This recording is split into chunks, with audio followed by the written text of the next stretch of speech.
welcome back. I am going to be cleaning out our freezers and making some freezer meals today, and I thought this was a great time to talk about why you need a freezer.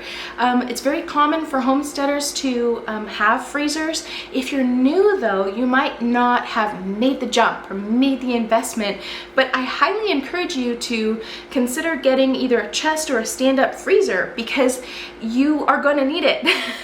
There's so many reasons why having extra freezer space is vital if you are growing your own food in any capacity, and it not only that saves you time and money. So that's what we're going to be talking about today.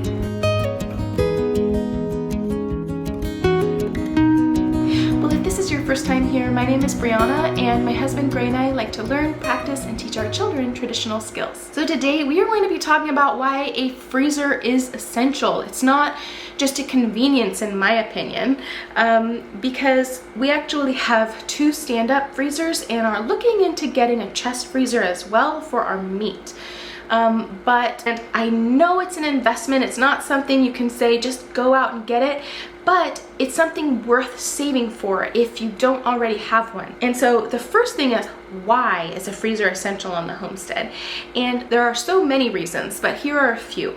You can have extra space to preserve the harvest. Whether you are preserving a ton of broccoli, kale, potatoes, meat, or even eggs, the freezer can help you do it. You can blanch and flash freeze vegetables. You can prepare food for the freeze dryer. You can make meals ahead of time and freeze them later. You can store a ton of store or home butchered meat, which can save you a lot of money if you find a good sale. You can freeze grains to prepare them. So before we put grains in long-term food storage pantry, we have to freeze them. Otherwise they could get bugs in them. So being able to have extra freezer space to freeze the grains will help you to have a successful long-term food storage pantry that's free of bugs. And the last is to find sales and stock up. And you can store not just meat and vegetables and fruits in your freezer, you can store nuts and grains and seeds and all kinds of stuff and create your own store at home. The second reason that you need a freezer is to boost your own preparedness. Having a store right at home was game-changing when we couldn't go to the stores a few years ago. It used to be more common to have more food right at home for emergencies or disasters or even job loss. And I think we've gotten away from that a little bit as a culture, but having food at home boosts your preparedness naturally. The next, and I've said it before, is cost savings. If you've been doing this for any length of time, you know when certain foods are on sale. If you're not currently raising your own butter, get it for a great price when you go to the supermarket. Around Thanksgiving and fall time is when butter is at a really good price. Between Memorial Day and 4th of July, things like condiments are typically on sale. So I'm trying to just remember off the top of my head, but you kind of get the knack of it, of when things go on sale, especially meat. Meat can be so expensive. You want to get it at a good price and then put it in your freezer so it's not going to go bad on you. The next reason you need a freezer on your homestead is because you will increase your household productivity. Having pre-made, homemade freezer meals in the freezer not only saves money, but also saves me so much time.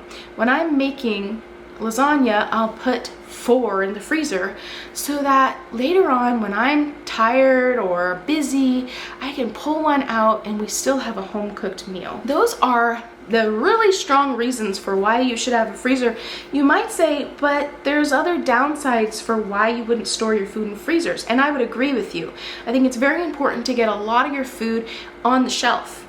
However, the freezer is a great kind of intermittent space that you can put food until you can process it, and it's one of the easiest preservation methods. But some other cons that you might be thinking of is that they take a lot of space. That is a challenge. I mean, they make smaller freezers, and if you can get creative, perhaps you could overcome that. But I do think that it's worth considering, and if it's at all a possibility, to attempt to find a spot for even a small one. The next thing is energy usage. I would definitely consider looking into the type of energy usage that these freezers need. And the cost, again, they do cost money, but what I'm saying is it should be a goal if it's not a goal. There, of course, is other cons, like power outages could happen. Having a backup generator is a good option, or we've even put food into ice chests until the power is restored. This was a simple video, but if you're a beginning homesteader, I just wanted to put it out there that it's worth investing in extra freezer space if you don't already have it, because it's going to make your life easier in the long term. I hope that this was helpful. If you have any questions or comments, feel free to leave them down below. Keep in mind, I have a corresponding blog post to this video if you prefer the written form, and you can visit that in the description box below. I hope that this video was helpful for you, and I will see you next time.